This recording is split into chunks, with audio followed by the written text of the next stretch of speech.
परम सुख और परम आनंद की प्राप्ति होने लगी है, जिसको सदगुरु कबीर साहब कहते हैं, मन मस्त हुआ तो क्या बोले।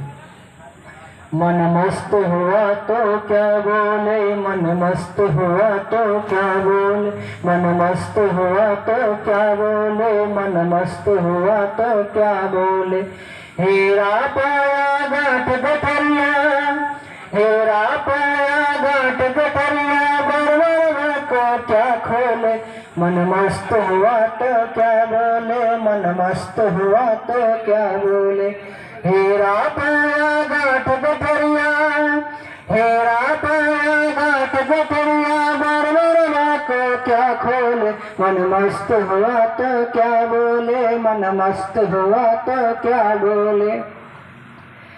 हल्की थी तब चढ़ी तराजू, हल्की थी तब चढ़ी तराजू, पूरा नया तो क्या बोले। मन मस्त हुआ तो क्या बोले, मन मस्त हुआ तो क्या बोले, मन मस्त हुआ तो क्या बोले, मन मस्त हुआ तो क्या बोले। सूरत किनारे भय मतवारे, सूरत किनारे भय मतवारे, मदवा पी गए बिन तोले। मन मस्त हुआ तो क्या बोले, मन मस्त हुआ तो क्या बोले।